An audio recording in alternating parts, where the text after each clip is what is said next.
Meu nome é Luciana, sou juíza titular do Juizado de Violência Doméstica e Familiar contra a Mulher de Taguatinga, Distrito Federal, coordenadora do Núcleo Judiciário da Mulher do Tribunal de Justiça do Distrito Federal e Territórios e integrante do grupo de trabalho instituído no âmbito do Conselho Nacional de Justiça para a criação e implementação do Formulário Nacional de Avaliação de Risco. O tema que iremos abordar serão as diretrizes para ação judicial e tomada de decisão para respostas eficazes à prevenção e enfrentamento à violência doméstica e familiar contra a mulher em tempos de pandemia do Covid-19. A ideia é que, a partir da utilização do Formulário Nacional de Avaliação de Risco, instituído pelo Conselho Nacional de Justiça e pelo Conselho Nacional do Ministério Público, por meio da Resolução Conjunta número 5 de 2020, tenhamos uma atuação com perspectiva de gênero para respostas mais eficazes. Uma primeira diretriz para essas respostas eficazes é a incorporação por nós, magistrados, e demais atores da rede de proteção e rede de enfrentamento das características das relações de gênero em nossas estratégias de atuação. As relações de gênero, elas são marcadas pelo caráter cíclico da violência, pela dificuldade do rompimento das relações afetivas marcadas por violência, pela tendência de reconciliação, e quando a gente quer falar de prevenção ao feminicídio, é importantíssimo compreender o caráter potencialmente letal na evolução desse ciclo da violência, em razão do escalonamento da intensidade e da frequência da violência. Pesquisa realizada pela Organização Mundial da Saúde mostrou que aproximadamente 35% dos assassinatos de mulheres no mundo foram praticados por seus parceiros íntimos, enquanto 5% dos homens foram assassinados tiveram como autoras suas parceiras íntimas.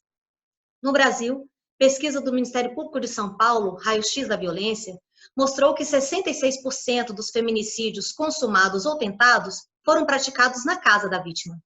Pesquisa nesse mesmo sentido, que evidenciou que a casa é um lugar perigoso para as mulheres, foi realizada pela Secretaria de Segurança Pública do Distrito Federal, que em pesquisa acerca dos feminicídios consumados ocorridos entre 2015, data de vigência da Lei do Feminicídio, até 2019, 71% dos feminicídios consumados também aconteceram no interior das residências. Durante essa quarentena, a Folha de São Paulo noticiou aumento em dobro dos feminicídios de mulheres dentro das residências. Durante a quarentena, nesse período de 24 de março a 13 de abril, quando comparado com o mesmo período do ano passado. Esse aumento da violência doméstica já era esperado. Observada a experiência de outros países como China, em que houve incremento de 3 vezes dos dados da violência, e também houve esse incremento noticiado na Itália, na França, nos Estados Unidos e no Equador. Mas quais são os fatores de risco que nós podemos observar durante a quarentena que contribuem para o aumento da violência doméstica nesse período? O primeiro fator de risco é o isolamento social, uma das medidas mais eficazes para prevenir a contaminação do Covid-19, é um fator de risco importante. Débora Diniz, pesquisadora da UNB, ressaltou que a medida preventiva de isolamento social, ela fragiliza a rede de apoio, que são as mulheres, rede de apoio para as outras mulheres, apoio das avós, das mães, das tias e irmãs, sororidade, colegas, rede de afeto, de familiaridade, vizinhança. A pesquisadora ressalta que com a ruptura dos laços sociais, as mulheres ficam isoladas, não apenas em casa, mas perdem a possibilidade de proteção comunitária horizontal quando rompem com outras mulheres. Também é fator de risco o comportamento controlador, diante do maior monitoramento das atividades da mulher pelo autor da violência. Aumenta-se também o consumo de bebidas alcoólicas, drogas e medicamentos. Estudos identificam que o uso nocivo de álcool está associado a um aumento de 4,6 vezes do risco de exposição à violência. Os impactos econômicos da pandemia também geram conflitos na dinâmica relacional. Todos esses fatores que percebemos durante a pandemia são fatores de riscos bem conhecidos de reiteração de violências. A ONU Mulheres alertou que, nesse contexto de emergência, aumentam os riscos de violência contra mulheres e meninas, por causa do já comentada tensões em casa e isolamento das mulheres. E também as mulheres podem encontrar obstáculos adicionais às sobreviventes para enfrentar e romper o ciclo da violência e acessar serviços essenciais devido às restrições ao movimento em quarentena. Por isso, a ONU enfatiza que, para as respostas à pandemia, nós temos que observar os impactos e implicações diferentes para homens e mulheres. A eficácia das políticas públicas de prevenção, ela demanda, especialmente em tempos de pandemia, além de políticas públicas intersetoriais, integradas, dos sistemas de saúde, justiça, segurança pública, socioassistencial, educação, a atuação conjunta de diversos profissionais para a compreensão do fenômeno da violência, desafio de grande abrangência e alta complexidade em direitos humanos.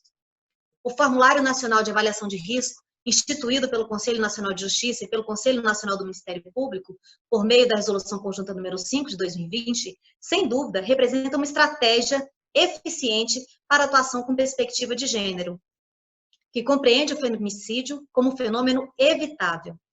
A utilização do formulário e a adequada interpretação dos fatores de risco nele identificados tem como foco central a segurança da mulher, mediante a obtenção de informações relevantes sobre a situação concreta de violência, sobre as pessoas nela envolvidas, sobre o comportamento, o perfil do autor do fato e da vítima, sobre a probabilidade da manutenção da violência ou seu agravamento, a partir dos itens assinalados no formulário. Importantíssimas informações para a tomada de decisão de acordo com esses riscos, a fim de subsidiar a atuação do juiz na escolha e deferimento da medida protetiva mais adequada, das medidas cautelares e encaminhamentos à rede de proteção para a gestão desses riscos identificados. Aqui no Distrito Federal, já utilizamos questionário de avaliação de risco há mais de 3 anos. A experiência revela que o formulário deve ser compreendido como um verdadeiro guia para avaliação de risco, uma ferramenta de extrema importância que, ao lado da formação especializada e experiência do profissional, ajuda na tomada de decisão quanto às estratégias a serem utilizadas para a gestão desses riscos, tendo por objetivo reduzir ou eliminar o risco de violências contra a mulher perpetradas por parceiros íntimos, especialmente a ocorrência de violências graves ou letais. Apesar do formulário não ser infalível, ele não ter um valor psicométrico, o formulário ele é uma estratégia estruturada de avaliação. Ele é composto por 2 partes. Uma parte objetiva, que tem um checklist contendo 25 itens, cuidadosamente selecionados durante sua construção. Essa parte objetiva pode ser preenchida por profissional capacitado ou, na sua ausência, pela própria vítima. A segunda parte do formulário é uma parte subjetiva. Ela deve ser preenchida exclusivamente pelo profissional capacitado. É necessário, para preenchimento dessa segunda parte do formulário, que o profissional tenha conhecimentos específicos de entrevista e julgamento clínico. E por isso é indicado que seja feito por integrantes de equipe multidisciplinar, psicólogo, assistente social. O Formulário Nacional de Avaliação de Risco, portanto, ele contempla dimensões relacionadas ao autor do fato, à vítima, à dinâmica relacional e também a relação do autor com o sistema de justiça. Especificamente em relação à dinâmica relacional, eu chamo aqui a atenção para a existência de alguns fatores que são compreendidos como itens críticos pela literatura nacional e internacional.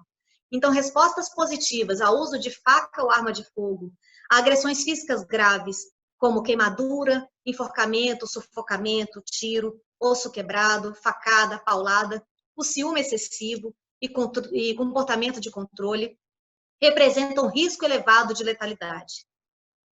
Para a interpretação dos demais fatores de risco, extrai-se do Guia de Avaliação de Risco para o Sistema de Justiça, que é uma publicação do Núcleo de Gênero do Ministério Público do Distrito Federal e Territórios, que a presença de ocorrências policiais anteriores envolvendo as partes pode contribuir para a análise de probabilidade de ocorrências futuras.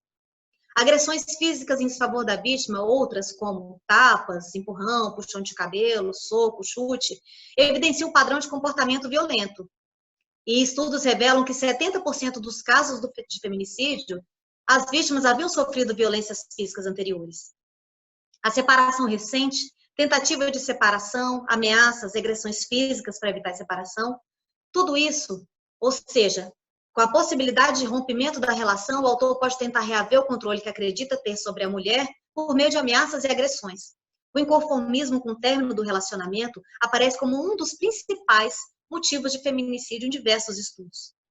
Prática de atos sexuais sem o sentimento da vítima, estudos apontam a probabilidade de ocorrência de feminicídio 7,5 vezes maior quando existe histórico de violência sexual. Além disso, devemos atentar, se tiverem respostas positivas, para a escalada na frequência e na intensidade da violência, tiver notícia de descumprimento de medida protetiva, porque o autor do fato não está preocupado em cumprir ordens judiciais, o que representa um fator de risco importante de reiteração de violências, uso abusivo de álcool, drogas, medicamentos, autor com doença mental, especialmente aqui, a violência pode se tornar mais grave quando o autor apresenta sintomas psicóticos e se ele não estiver medicado. Ameaça ou tentativa de suicídio por parte do autor também representa fator de risco de feminicídio. Autor com acesso à arma de fogo, conflitos relacionados com a guarda, visita, pensão dos filhos e conflitos patrimoniais em relação à vítima, eles podem gerar situações conflituosas e potencializar o acontecimento de violências. Por isso, algumas alterações recentes introduzidas na Lei Maria da Penha e no Código de Processo Civil para facilitar o acesso da vítima à justiça, bem como a tramitação prioritária de feitos e que tenham como partes vítima de violência doméstica, foram alterações muito bem-vindas. Além disso, a vítima grávida, a violência durante a gestação está relacionada a risco de feminicídio, assim como vítima com alguma doença, deficiência ou idade avançada. Fatores de risco que serão abordados com maior profundidade pela socióloga Ana Paula Antunes na próxima aula. Então, esses são os fatores de risco que podem ser dimensionados pelo Formulário Nacional de Avaliação de Risco, e na próxima aula falaremos da gestão desses riscos identificados. Até breve.